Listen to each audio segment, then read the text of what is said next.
everybody. This is Sylvain Rochon speaking. I'm getting people to expand their human experiences using cutting-edge technology as always. Today we'll be talking about the effects of universal basic income on poverty and basically everybody else. If you're not poor, it's going to have an impact on you.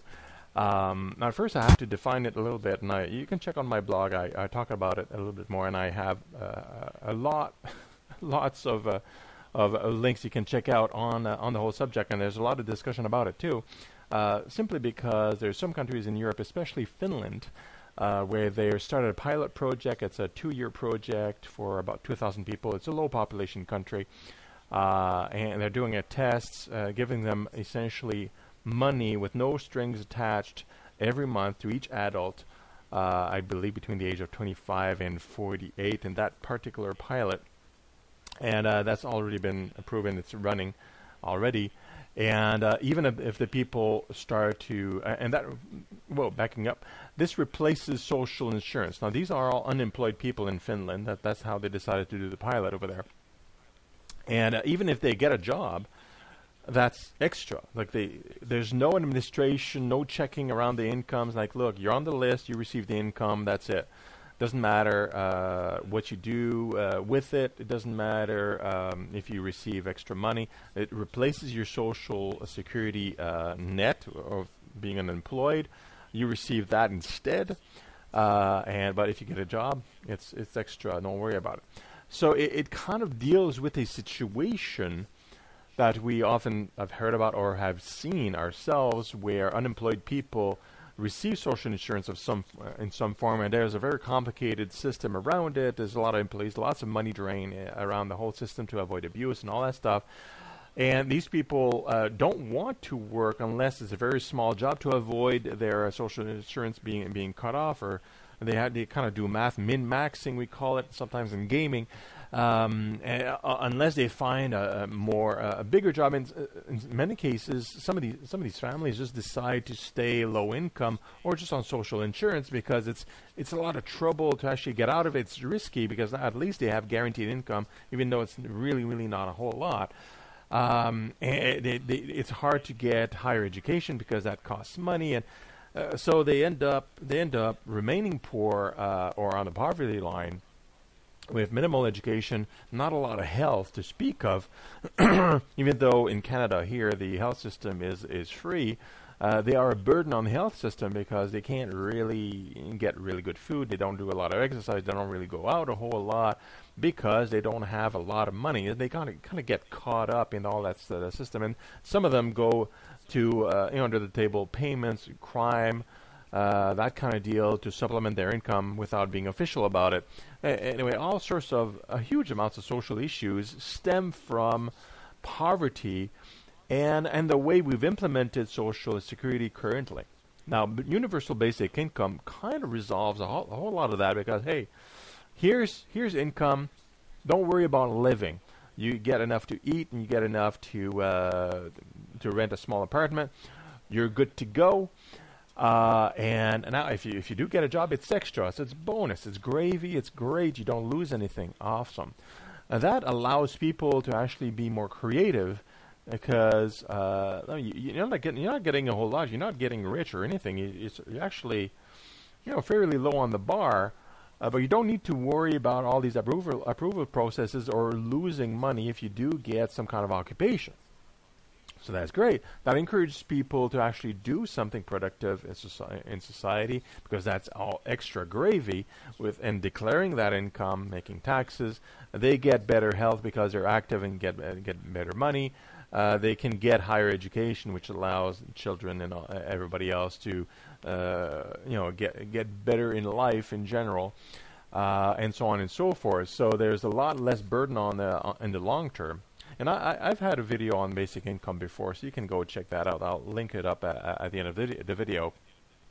But the point of this video is that this has been already declared in Finland, and some other countries are considering it, like Switzerland in the European Union.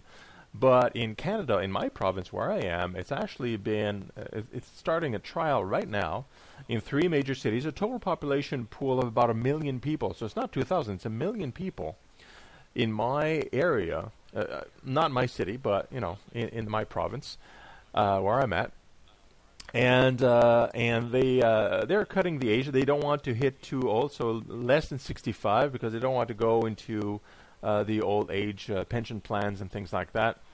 So but in this case, it's everybody, not only the unemployed. From what I read, it's everybody that falls between the age of 25 and 64 or some sort, and they would receive $1,000 US equivalent, so about $1,300 Canadian per month for each adult. And if you have disabilities and things like that, you get $500 more to compensate for like extra costs of being disabled, for instance, and things like that. And this is a 3-year pilot for the people that are on, and same as in Finland, the same principle. It's universal basic income. That means whether you have a job or not, you get it. Okay, so this is really good. Again, $1,000.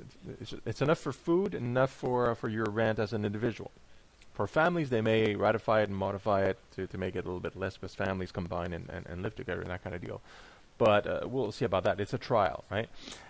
In Quebec, they're even a little bit farther than that. They're not doing a trial right away, but it's in legislation and in the budget right now, where they want to like set it up for the population entirely if it's all accepted and all good. So they're going to bypass the whole trial and pilot project kind of deal and go directly into something that they want to implement. And there's probably a whole bunch of areas around the world. Now, what does that mean for innovation? And what does that mean? Because one of the things that I've heard recently is that, well, this is like communism. And, I mean, yeah, it is, actually. It's similar to communism, but we're not making the country communist here. It's communism in for a very small aspect of communism, which is the distribution of goods. So, in this case, money. Instead of putting it into social systems, you're putting it in social income, and the savings you have and having healthier individuals that are non-criminals that want higher education, which costs money, the less burden on society.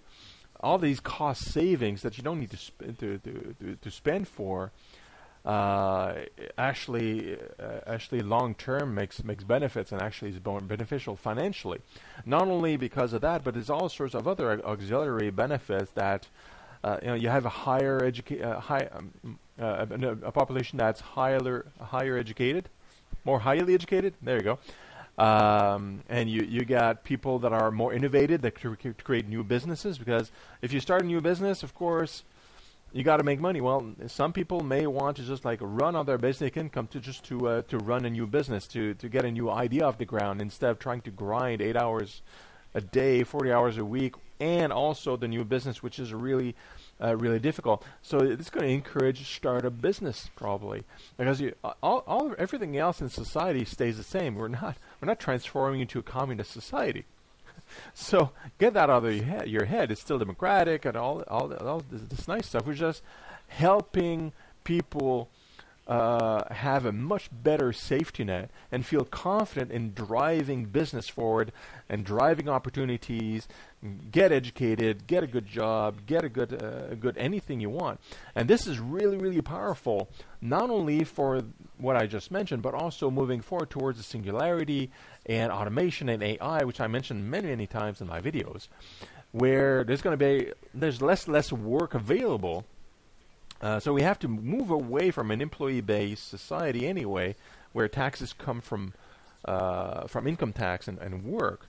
We have to work where it's going to be more trade-based, where people get to do things they're passionate about, and there are tradables that are circulating, and that tradables is currency. So it allows a really nice bridge between the current system, the current economy, towards a system that allows most of any of most jobs to be automated and operated by AI in advance, and where people can can live their passions, contribute to society in the way they really, really love and are passionate about, and still able to live and to generate more value by contributing further, and so on and so forth. And I don't really know what that's going to look like, but a basic income, universal basic income, is the bridge, at the start of a bridge towards that future economy that has to be built up and kind of set up, and which looks very, very different from what we currently have. So that's all very exciting stuff. I'm excited about this. I'm gonna keep tabs on that. I'm hoping in the U.S. some states perhaps do trials and pilots around universal basic income, because I think in the U.S. it would be because it's an entrepreneurial powerhouse already as far as culture, much more than in Canada. If universal basic income would be set up, I mean, the crime rate would go down, trouble would go down, the health system, like people would be healthier, innovation would skyrocket, and investments would skyrocket, and all that stuff. It would be absolutely awesome. So I'm hoping Mr. Trump gets some advice from someone that he trusts, and directs some of his energies in that direction as well. So anyway, we'll see what happens down below in the south of Canada and in the States. But for now, it's very encouraging. I'm happy that governments are looking towards the future and want to do something very positive for people, because irradiating poverty in modern countries is also a first step to eradicating poverty in poor countries. So looking forward for that. We will be looking at it all very closely, and I'll report on that in the next few weeks, hopefully. Bye-bye for now.